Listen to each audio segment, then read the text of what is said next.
नमस्कार, आप सबका एक बार फिर से स्वागत करता हूं मैं आपके अपने YouTube channel study skill centre पर HP पुलिस कांस्टेबल की मॉक टेस्ट सीरीज़ में आज एक और मॉक टेस्ट के साथ में। तो आज का जो हमारा मॉक टेस्ट है वो है मॉक टेस्ट नंबर 25 और ये मॉक टेस्ट पूरे 80 क्वेश्चन का ये आपका मॉक टेस्ट रहेगा और इसमें जो टाइम है आपका वो 60 मिनट का ये टाइम है और कोशिश करनी है आपने कि 60 मिनट के अंदर अंदर इस मॉक टेस्ट को आपने जो है सॉल्व करना है। तो चलिए स्टार्ट करते हैं आज का मॉक टेस्ट और वीडियो के एंड में जो अपना स्कोर है उसको भी ज़रूर कमेंट करें और अगर आप चैनल में नए जुड़े हैं तो चैनल को भी सब्सक्राइब करें और बेल आइकन को भी प्रेस करें ताकि आने वाले जो 3 या 4 दिन आपके पास बचे हुए हैं तो मैं डेली आपके लिए एक मॉक टेस्ट लेकर आऊँ और आपकी जो प्रैक्टिस है वो अच्छी हो जाए। तो चलिए स्टार्ट करते हैं आज का हमारा मॉक टेस्ट। तो फर्स्ट क्वेश्चन है वो है जीके से, न्याय दर्शन को प्रचारित किया था। तो न्याय दर्शन को किसके द्वारा प्रचारित किया गया था? तो आपके पास 4 ऑप्शन है आपकी स्क्रीन पर दिए गए हैं। तो इसका जो सही आंसर होगा वो होगा ऑप्शन बी, गौतम ने, जो ऋषि गौतम थे उन्होंने न्याय दर्शन को प्रचारित किया था। तो नेक्स्ट जो क्वेश्चन है वो है शिवाजी का सबसे लंबा सैन्य अभियान किसके विरुद्ध चला था? तो शिवाजी का जो सबसे लंबा सैन्य अभियान चला दोस्तों वो चला था कर्नाटक। ऑप्शन सी होगा इसका राइट आंसर।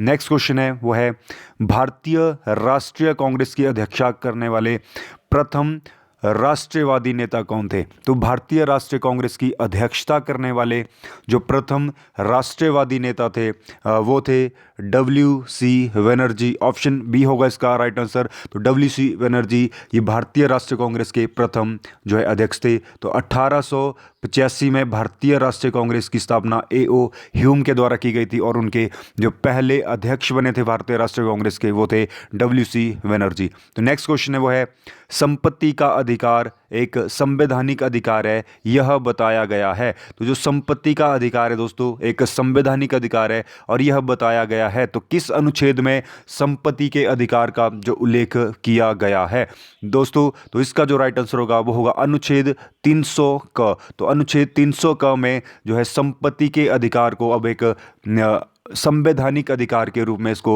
उल्लेखित किया गया है। तो ये संपत्ति का अधिकार दोस्तों पहले मौलिक अधिकारों में आता था। जब संविधान लागू हुआ था तो उस समय 7 हमारे मौलिक अधिकार थे, लेकिन बाद में जाकर इसको फिर संपत्ति के अधिकार को एक संवैधानिक अधिकार जो है बनाया गया।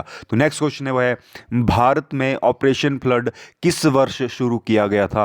तो ऑपरेशन फ्लड जो शुरू किया गया था 1970 में दोस्तों ये शुरू किया गया था और ये संबंधित है दुग्ध उत्पादन से। तो ऑपरेशन फ्लड जो संबंधित है दुग्ध उत्पादन से जो संबंधित है और वर्गीस कुरियन के द्वारा ये शुरू किया गया था ऑपरेशन फ्लड दुग्ध उत्पादन और 1970 में ये शुरू हुआ था। तो नेक्स्ट क्वेश्चन है वो है निम्नलिखित में से कौन सी योजना देश में बालिकाओं के विकास के उद्देश्य से है? तो कौन सी ऐसी केंद्र सरकार की योजना है जो बालिकाओं के विकास के उद्देश्य से है? तो आपके पास यहाँ 4 ऑप्शन दिए गए हैं। तो सही आंसर जो इसका होगा वो होगा प्रधानमंत्री सुकन्या समृद्धि योजना। तो प्रधानमंत्री सुकन्या समृद्धि योजना दोस्तों यहाँ बालिकाओं के विकास के उद्देश्य से है। तो नेक्स्ट जो क्वेश्चन है वो है मालगुडी डेज नामक पुस्तक के लेखक कौन है? तो मालगुडी डेज दोस्तों ये एक प्रसिद्ध ये नाटक रहा और इस पुस्तक के जो लेखक रहे हैं वो कौन है? तो इसका जो राइट आंसर होगा वो होगा ऑप्शन ए RK नारायण। दोस्तों RK नारायण जो है मालगुडी डेज नामक पुस्तक के लेखक हैं। तो नेक्स्ट क्वेश्चन है GST एक कर है। तो GST जो गुड्स एंड सर्विस टैक्स दोस्तों जो कि 2017 से जो है शुरू हुआ था, तो ये कौन सा टैक्स है? प्रत्यक्ष कर, अप्रत्यक्ष कर या कॉर्पोरेट कर या इनमें से कोई नहीं। तो GST दोस्तों एक अप्रत्यक्ष माने यानी कि इनडायरेक्ट टैक्स है। ऑप्शन बी होगा इसका राइट आंसर। GST एक अप्रत्यक्ष या इनडायरेक्ट टैक्स है। तो नेक्स्ट क्वेश्चन है भारत में तांबे की खानें जो है स्थित है। तो भारत में जो तांबे की खदान स्थित है जो प्रसिद्ध दोस्तों वो है खेतड़ी, जो कि हमारा राजस्थान में पड़ता है। खेतड़ी राजस्थान ये तांबे की खान के लिए प्रसिद्ध है। तो नेक्स्ट क्वेश्चन है निम्नलिखित में से किस शासक ने हिमाचल प्रदेश में कटोच राजपूत वंश की स्थापना की थी? तो कटोच राजपूत वंश की जो स्थापना की थी वो सुशर्मा चंद के द्वारा की गई थी दोस्तों। सुशर्मा चंद होगा इसका राइट आंसर। तो नेक्स्ट क्वेश्चन है वह है हिमाचल प्रदेश में दुर्लभ लाल गर्दन वाला ग्रैब कहाँ पाया जाता है? तो हिमाचल प्रदेश में जो दुर्बल लाल ग्रेव वाला पाया जाता है, वो पाया जाता है दोस्तों पौंग झील, जो कि जिला कांगड़ा में है, महाराणा प्रताप सागर के नाम से जिसे जाना जाता है। तो लाल गर्दन वाला ग्रेव दोस्तों ये दरअसल एक पक्षी है। तो लाल गर्दन वाला ग्रेव जो पाया जाता है ये पौंग झील में पाया जाता है। तो नेक्स्ट क्वेश्चन है, हिमाचल प्रदेश का कौन सा निर्वाचन क्षेत्र भारत की पहली ई विधानसभा बना? तो कौन सा विधानसभा क्षेत्र है दोस्तों हिमाचल प्रदेश का जो कि ई विधानसभा बना? तो वो है दोस्तों पालमपुर विधानसभा क्षेत्र। ऑप्शन ए होगा इसका राइट आंसर। तो नेक्स्ट क्वेश्चन है वो है, 8वीं शताब्दी में लाहौल स्पीति में किसने बौद्ध धर्म प्रारंभ किया था? तो 8वीं शताब्दी में लाहौल स्पीति में जो बौद्ध धर्म प्रारंभ करने वाले थे वो थे महर्षि पद्म संभव। ऑप्शन सी होगा इसका राइट आंसर, पद्म संभव 8वीं शताब्दी में लाहौल स्पीति में बौद्ध धर्म की इन्होंने जो है प्रारंभ किया था। तो नेक्स्ट क्वेश्चन है, हिमाचल प्रदेश में प्रथम बार चुनाव कब हुआ था? तो हिमाचल प्रदेश में जो प्रथम चुनाव हुए थे और भारत के जो पहले आम चुनाव हुए थे दोस्तों वो थे 1951 1951-52 में भारत में और हिमाचल प्रदेश में पहले जो है चुनाव हुए थे। तो नेक्स्ट क्वेश्चन है वो है, स्वान घाटी हिमाचल प्रदेश के किस जिले में स्थित है? तो स्वान घाटी स्थित है दोस्तों जिला ऊना। ऑप्शन बी होगा इसका राइट आंसर, ऊना दोस्तों, जिला ऊना में स्वान घाटी स्थित है। तो स्वान नदी यहाँ की प्रमुख नदी है जो कि सतलुज की सहायक नदी है। अनंतपुर साहिब में स्वान जो है सतलुज में मिलती है। तो नेक्स्ट क्वेश्चन है, हिमाचल प्रदेश के किस स्थान पर देश का सबसे ऊंचा आइस हॉकी रिंग बन रहा है? तो हिमाचल प्रदेश के किस स्थान पर देश का सबसे ऊंचा हॉकी जो रिंग है वो है काजा लाहौल लाहौल स्पीति। ऑप्शन बी होगा इसका राइट आंसर। तो ये था हमारा जीके का पोर्शन। तो नेक्स्ट है अब हिंदी। तो फर्स्ट क्वेश्चन है हिंदी का वो है, नगर का विशेषण है। तो नगर जो शब्द है इसका जो विशेषण है दोस्तों वो है नागरिक। ऑप्शन बी होगा इसका राइट आंसर। तो नगर शब्द का जो विशेषण है वो है नागरिक। तो नेक्स्ट है, त्राही त्राही बोधक है। तो त्राही त्राही किस चीज का बोधक है? क्रोध का, तिरस्कार का, आश्चर्य का या भय का? तो इसका जो राइट आंसर होगा वो होगा ऑप्शन डी भय का दोस्तों। त्राही त्राही जो बोधक है वो है भय का। तो नेक्स्ट है, जल में पैदा होने वाला वाक्यांश के लिए एक शब्द है। तो जल में पैदा होने वाला जो वाक्यांश के लिए एक शब्द है वो है जलज। ऑप्शन बी होगा इसका राइट आंसर। तो जलज, जल में पैदा होने वाला एक जलज। तो नेक्स्ट क्वेश्चन है, दिए गए वाक्य में क्रिया ज्ञात कीजिए। तो मालिक नौकर को पैसे देता है। तो मालिक नौकर को पैसे देता है में कौन सी क्रिया है? अकर्मक, सकर्मक या द्विकर्मक? तो यह है दोस्तों द्विकर्मक क्रिया है। मालिक नौकर को पैसे देता है तो यह है द्विकर्मक क्रिया। तो नेक्स्ट क्वेश्चन है, दिए गए विकल्पों में कौन सा शब्द स्त्रीलिंग नहीं है? तो यहाँ 4 विकल्प आपके पास 4 शब्द दिए गए हैं। तो इनमें से कौन सा जो है स्त्रीलिंग नहीं है? तो इसमें दोस्तों रोटी, इलायची और कलौंजी ये तीनों ही शब्द है दोस्तों स्त्रीलिंग है, लेकिन जो पानी है वो एक पुल्लिंग शब्द है। तो पानी है दोस्तों पुल्लिंग शब्द। जितनी भी जो दोस्तों द्रव्य चीज़ें होती है, जो लिक्विड होती है, वो सारी के सारी पुल्लिंग में ही आती है। नेक्स्ट क्वेश्चन है, व्यभिचारी शब्द के लिए उचित वाक्यांश होगा। तो व्यभिचारी शब्द के लिए उचित जो वाक्यांश होगा वो होगा ऑप्शन सी होगा इसका राइट आंसर, जो है पराई स्त्री से अनुचित संबंध रखने वाला उसे कहते हैं व्यभिचारी। तो नेक्स्ट क्वेश्चन है, आंख का नीर ढल जाना मुहावरे का अर्थ है। तो आंख का नीर ढल जाना मुहावरे का अर्थ है निर्जल हो जाना। ऑप्शन बी होगा इसका राइट आंसर। जो नेक्स्ट है वो है आकाश कुसुम होना। आकाश कुसुम होना मुहावरे का अर्थ है। तो आकाश कुसुम होना मुहावरे का अर्थ है अनहोनी बात होना। ऑप्शन ए होगा इसका राइट आंसर। आकाश कुसुम होना मुहावरे का जो सही अर्थ है वो है अनहोनी बात होना। तो नेक्स्ट क्वेश्चन है वो है, निम्न में से कौन सा अशुद्ध वाक्य है? तो 4 वाक्य यहाँ आपके पास दोस्तों दिए गए हैं। तो इसमें जो अशुद्ध वाक्य है वो है दादाजी की बीमारी चिंतनीय है, ये इसमें अशुद्ध वाक्य है। बाकी वे लोग जा रहे हैं ये भी सही है। मौर्य काल में लोग सुखी थे ये भी सही है। खबर सुनकर मैं विस्मित हो गया ये भी सही है। तो यहाँ जो यहाँ अशुद्धि है वो है चिंतनीय। तो चिंतनीय की जगह यहाँ जो शुद्धि होनी थी वो होती चिंताजनक। दादाजी की बीमारी चिंताजनक है तब ये सही होता, लेकिन दादाजी की बीमारी चिंतनीय है ये वाक्य इसमें अशुद्ध है। तो नेक्स्ट क्वेश्चन है, सुकृति का विलोम शब्द है। तो सुकृति का जो विलोम शब्द है दोस्तों वो है दुष्कृति। ऑप्शन डी होगा इसका राइट आंसर। सुकृति का विलोम शब्द है दुष्कृति, ऑप्शन डी। तो नेक्स्ट है अभिज्ञ का विलोम शब्द है। तो अभिज्ञ का जो विलोम शब्द होता है वो होता है अज्ञ, ऑप्शन बी होगा इसका राइट आंसर। अभिज्ञ का विलोम शब्द अज्ञ। तो नेक्स्ट क्वेश्चन है कंचन का पर्यायवाची शब्द है। तो कंचन का जो पर्यायवाची शब्द होता है वो होता है कनक, ऑप्शन बी होगा इसका राइट आंसर। कंचन का पर्यायवाची शब्द कनक। नेक्स्ट क्वेश्चन है निम्नलिखित में से कौन सा शब्द सागर का पर्यायवाची शब्द नहीं है। तो सागर का जो पर्यायवाची शब्द इसमें से नहीं है तो वो है निर्जर। तो बाकी अंबुदी, रत्नाकर, वारिश ये तीनों ही दोस्तों सागर के पर्यायवाची है। तो निर्जर यहाँ सागर का पर्यायवाची नहीं है। तो नेक्स्ट क्वेश्चन है अब उससे कहो कि चला जाए। अब उससे कहो कि चला जाए वाक्य में क्रिया विशेषण है। तो अब उससे कहो कि चला जाए तो वाक्य में जो क्रिया विशेषण है वो है कालवाचक, क्योंकि यहाँ देखो दोस्तों अब ये जो शब्द लगा है ये समय का बोध करवाता है, तो ये है कालवाचक क्रिया विशेषण। तो नेक्स्ट क्वेश्चन है निम्नलिखित में से शुद्ध वर्तनी का चयन करें। तो शुद्ध वर्तनी का जो चयन करना है आपके पास 4 शब्दों में, तो वो है आपका उज्ज्वल का, ये दोस्तों ये भी गलत है। निहारिका ये भी गलत है। महात्मगण ये भी गलत है। तो इसमें जो शुद्ध वर्तनी है वो है छत्र छाया, यहाँ शुद्ध वर्तनी है। तो उज्ज्वल जो लिखा जाता है दोस्तों वहाँ डबल ज लगते हैं आधे आधे और उज्ज्वल, तो ये इस तरह से उज्ज्वल लिखा जाता है। निहारिका में दोस्तों नाम में छोटी ई की मात्रा होती है और महात्मा गण की जगह महात्मा जो गण होता है दोस्तों जो छत्र छाया होगा इसको इसका राइट आंसर। नेक्स्ट है रिक्त स्थान भरने के लिए उपयुक्त शब्द का चयन करें। तो धन का अभाव समस्याओं को हल करने में डैश नहीं होना चाहिए। तो ऑप्शन है उपयोगी, सार्थक, बाधक या साधक। तो इसका जो सही आंसर होगा वो होगा ऑप्शन सी होगा इसका वादक। धन का अभाव समस्याओं को हल करने में बाधक जो है नहीं होना चाहिए। तो नेक्स्ट अब जो हमारा इंग्लिश का पोर्शन है तो फर्स्ट जो है वो है choose the one which best express the meaning of the idiom phrase. तो इडियम्स है पहले हमारे पास, तो वो है when the police came the thieves took to their heels. तो the thieves took to their heels ये जो इडियम है तो इसका जो मीनिंग जो है वो क्या होगा। तो 4 ऑप्शन आपके पास दिए गए हैं, तो इसका जो सही मीनिंग होगा वो होगा option B took to flight. The thieves took to their heels, that means took to flight इसका जो है राइट मीनिंग होगा इस इडियम का। तो नेक्स्ट जो इडियम है हमारे पास वो है they sold their house because it was a real white elephant.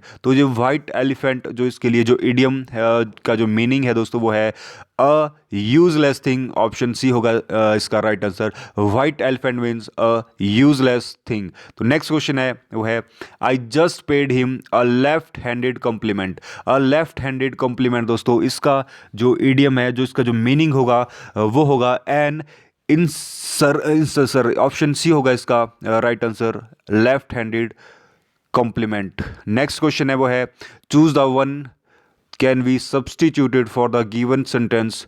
तो इसमें जो आपका क्वेश्चन नंबर 36 है वो है that which can not be read. तो that which can not be read is called, वो होगा इलिजिबल, ऑप्शन वी होगा इसका right answer. That which can not be cannot be read वो होगा एलिजिबल, ऑप्शन बी होगा इसका राइट आंसर। नेक्स्ट है कस्टम हैविंग मैनी वाइफ्स। तो कस्टम हैविंग मैनी वाइफ्स वो होगा दोस्तों पॉलीगैमी, बहुपति जिसे कहते हैं, ऑप्शन सी होगा इसका राइट आंसर। तो नेक्स्ट है चूज द सिनोनिम। तो वो है आपके पास जो क्वेश्चन है वो है फॉस्टरिंग। तो फॉस्टरिंग के लिए जो सिमिलर मीनिंग होगा वो होगा आपका नर्चरिंग, ऑप्शन डी होगा इसका राइट आंसर। नर्चरिंग का जो अर्थ होता है वो होता है पोषण करना किसी चीज़ का, नर्चरिंग करना। तो फॉस्टरिंग भी होता है किसी को बढ़ाना या बढ़ावा देना। तो नेक्स्ट जो सिनोनिम है वो है प्रोहिबिटेड। तो प्रोहिबिटेड का जो सिमिलर मीनिंग होगा तो वो होगा फॉरवर्ड। तो प्रोहिबिटेड का जो अर्थ होता है दोस्तों किसी चीज़ को जो है बैन करना या माना निषेध होना किसी चीज़ का, तो वो होगा फॉरवर्ड इसका राइट सिनोनिम। तो नेक्स्ट जो क्वेश्चन है वो है चूज द एंटोनिम। तो टेरिबल का जो एंटोनिम होगा, तो टेरिबल होता है दोस्तों भयानक, तो इसका जो एंटोनिम होगा वो होगा सूथिंग, ऑप्शन ए होगा इसका राइट आंसर। सूथिंग होगा टेरिबल का जो है राइट एंटोनिम। तो नेक्स्ट है कंसोलिडेट, तो कंसोलिडेट का जो अपोजिट मीनिंग होगा वो होगा दोस्तों वीकन। ऑप्शन ए होगा इसका राइट आंसर। कंसोलिडेट होता है किसी को जो है स्ट्रॉन्ग करना, और वीकन होता है किसी को जो है कमजोर करना। तो कंसोलिडेट का जो अपोजिट मीनिंग होगा वो होगा वीकन। तो नेक्स्ट है fill in the blanks, plants dash by the gardener. तो इसका जो राइट आंसर होगा वो होगा आर विंग वाटर्ड। तो plants are being watered by the gardeners, option A होगा इसका राइट आंसर। तो नेक्स्ट है the two brothers generally wear dash clothes. The two brother generally wear dash clothes. तो इसका जो राइट आंसर होगा वो होगा ईच अदर, ऑप्शन सी होगा इसका right answer. The two brother generally wear each other clothes. तो नेक्स्ट क्वेश्चन है वो है I watched him, I watched him dash. तो इसमें जो आपके चार ऑप्शन है, तो इसमें सही ऑप्शन होगा वो होगा fall. I watched him fall, FALL fall. तो नेक्स्ट क्वेश्चन है find the error, the captain along with his team are participating very hard for the fourth coming matches. तो इसका जो इनकरेक्ट पार्ट इस सेंटेंस में है वो है option B, are practising very hard. तो इसमें आर की जगह दोस्तों वो होना था, रिप्लेस करेंगे हम आर को इज से, तो ये ठीक होता। तो captain along with his team is practising very hard for the forthcoming matches. तो नेक्स्ट क्वेश्चन है find the correct spelt word. तो इसमें एफिडेविट का जो करेक्ट स्पेल्ट वर्ड देखना है तो वो है ऑप्शन डी, AFFIDAVIT। एफिडेविट का जो स्पेलिंग होता है ऑप्शन डी होगा इसका राइट आंसर। तो नेक्स्ट है find the adverb the story is well written. The story is well written में जो एडवर्ब है वो है वेल, ऑप्शन सी होगा इसका राइट आंसर। तो नेक्स्ट क्वेश्चन है building has been built dash the new plan. तो इसमें जो आपका सही आंसर होगा वो होगा option B, in accordance with. The building has been built in accordance with the new plan, option B होगा इसका राइट आंसर। तो ये था हमारा इंग्लिश का सेक्शन। अब मैथ्स का सेक्शन है। तो इसमें दोस्तों मैं आपको सही आंसर ही बताता जाऊंगा और आपने वो सॉल्व खुद से करना है। अगर आपको कोई प्रॉब्लम आ रही है क्वेश्चन में तो आप वीडियो के जो एंड में जो डिस्क्रिप्शन में टेलीग्राम का लिंक भी दिया हुआ है, आप उसमें मैसेज कर सकते हैं अगर किसी क्वेश्चन में आपको परेशानी आए सॉल्व करने में। तो द्विघात समीकरण ax² + bx + c = 0 के मूलों का योगफल होता है the sum of roots of the quadratic equation ax² + bx + c = 0 is. तो इसका जो सही आंसर होगा दोस्तों क्वेश्चन नंबर 49 का वो होगा ऑप्शन बी। तो इसका जो होता है वो होता है v/a होगा इसका राइट आंसर। तो नेक्स्ट जो क्वेश्चन है वो है चक्रीय चतुर्भुज के सम्मुख कोणों के किसी भी युग्म का योगफल होता है the sum of opposite angle of a cyclic quadrilateral is. तो वो होता है 180 डिग्री, ऑप्शन सी होगा इसका राइट आंसर। तो नेक्स्ट क्वेश्चन है निम्नलिखित आंकड़ों की मध्यिका होगी। तो मेड इन यहां निकालना है द फॉलोइंग डाटा जो आपके पास दिया गया है। तो इसका जो राइट आंसर होगा 51 का वो होगा ऑप्शन सी 10। दोस्तों इसका आएगा जो मध्यिका जो आएगी 10, या जो मेड इन आएगा वो आएगा 10। तो नेक्स्ट क्वेश्चन है यदि गोले का पृष्ठीय क्षेत्रफल 616 सेंटीमीटर है तो उसका आयतन क्या होगा। If the surface area of a sphere is 616 centimetre what will be its volume. तो इसका जो राइट आंसर होगा वो होगा ऑप्शन बी आएगा। इसको सॉल्व करके 1437.33 सेंटीमीटर जो है क्यूब, इसका जो राइट आंसर होगा ऑप्शन बी। नेक्स्ट क्वेश्चन है जब किसी पासे को एक बार फेंका जाए तो 5 से कम क्या प्रायिकता होगी। What is the probability that it is less than 5 when a dice is thrown once. तो इसकी जो प्रायिकता होगी दोस्तों ऑप्शन सी 2/3 आएगी इसकी जो है प्रायिकता। तो नेक्स्ट क्वेश्चन है हमारा वो है एक दुकानदार 15 आम 10 रुपए में खरीदता है, मतलब 10 रुपए के हिसाब से 15 आम को खरीदता है और 10 आमों को 15 रुपए के हिसाब से बेचता है। तो इस प्रकार वह लाभ अर्जित करता है। A shopkeeper purchases 15 mango for 10 rupees and sell them at 10 mangoes for 15 rupees. He earns profit of। तो वो कितना प्रॉफिट दोस्तों अर्न करता है, तो वो करता है 125%।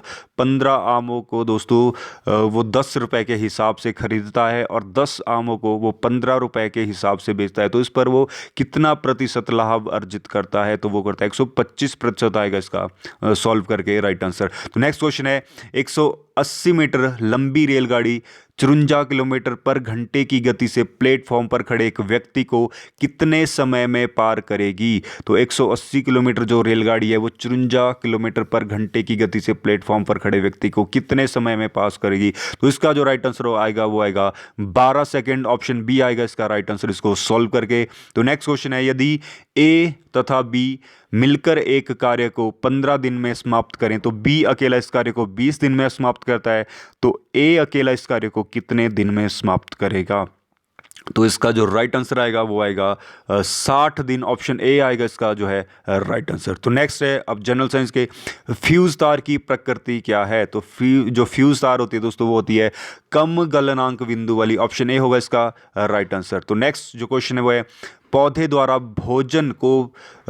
पौधे द्वारा तैयार भोजन को पौधे के विभिन्न भागों तक किसके द्वारा पहुंचाया जाता है? तो वो पहुंचाया जाता है दोस्तों फ्लोएम के द्वारा। ऑप्शन सी होगा इसका राइट आंसर, फ्लोएम होगा इसका राइट आंसर। नेक्स्ट है, कौन सी धातु जल में डालने पर जो है तैरने लगता है? तो वो है कैल्शियम आएगा। ऑप्शन ए इसका राइट आंसर, जल में डालने पर ये तैरने लगता है। नेक्स्ट है, टमाटर में किस अम्ल का जो प्राकृतिक स्रोत है? तो टमाटर जो है, टोमेटो जो है वो है ऑक्जेलिक एसिड का जो है स्रोत है। ऑप्शन डी आएगा इसका राइट आंसर। नेक्स्ट है, मानव आंख के रेटिना पर वस्तु का प्रतिबिंब बनता है। तो मानव आंख में जो वस्तु का जो प्रतिबिंब बनता है वो बनता है वास्तविक और उल्टा। ऑप्शन बी होगा इसका राइट आंसर। नेक्स्ट है, ताप के सेल्सियस पैमाने पर परम शून्य ताप होता है। तो दोस्तों परम शून्य जो ताप होता है उसको -273 डिग्री जो सेल्सियस का टेम्परेचर होता है उसे हम परम शून्य ताप कहते हैं। तो नेक्स्ट है, प्रथम एंटीबायोटिक की खोज किसके द्वारा की गई थी? तो प्रथम एंटीबायोटिक जो हमारी थी वो खोजी गई थी ए फ्लेमिंग के द्वारा, जो थी पेनिसिलिन। दोस्तों हमारी पहली एंटीबायोटिक जो खोजी गई थी ए फ्लेमिंग के द्वारा। तो नेक्स्ट है, अल्जाइमर रोग मानव शरीर के कौन से अंग को प्रभावित होता है? तो अल्जाइमर जो रोग है दोस्तों वो प्रभावित करता है हमारे मस्तिष्क को। ऑप्शन सी होगा इसका राइट आंसर। श्रेणी को पूर्ण कीजिए। अब हमारा जो लास्ट है वो है रीजनिंग का सेक्शन। तो श्रेणी को पूर्ण कीजिए। तो 65 का जो आएगा दोस्तों इसका ऑप्शन सी आएगा।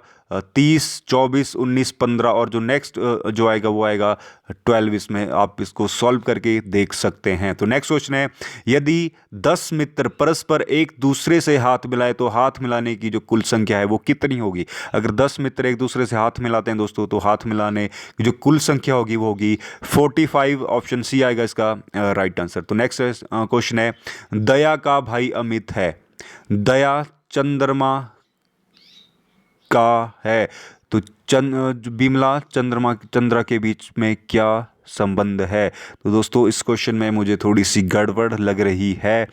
तो दया का भाई अमित है, तो इस क्वेश्चन में थोड़ा सा दोस्तों यहाँ कुछ मिसिंग रह गया, तो इस क्वेश्चन आपको छोड़ दें, तो इसके लिए माफ़ी चाहूँगा मैं। तो नेक्स्ट जो क्वेश्चन है वो है, निम्नलिखित प्रश्न में एक शब्द को देकर उसके आगे 4 और शब्द दिए गए हैं, तो उस शब्द को पहचानिए जो इस अक्षर से नहीं बनाया जा सकता। जो आपके पास ये जो वर्ड्स जो ये अक्षर दिए गए हैं तो इसमें से जो एक है वो इसमें से नहीं बनाया जा सकता, तो वो है ऑप्शन डी होगा इसका राइट आंसर। तो नेक्स्ट क्वेश्चन है, नीचे दिए गए विकल्पों में से विषम शब्द का चयन करें। तो विषम शब्द जो इसमें दोस्तों है वो है ऑप्शन डी ABCS के, ये इसमें विषम है। तो आपने इसको सॉल्व करने के खुद से देखना है ये कि क्यों ये शब्द जो है विषम है। निम्नलिखित प्रश्न में दिए गए विकल्पों में से संबंधित शब्द अक्षरों संख्या को चुनिए।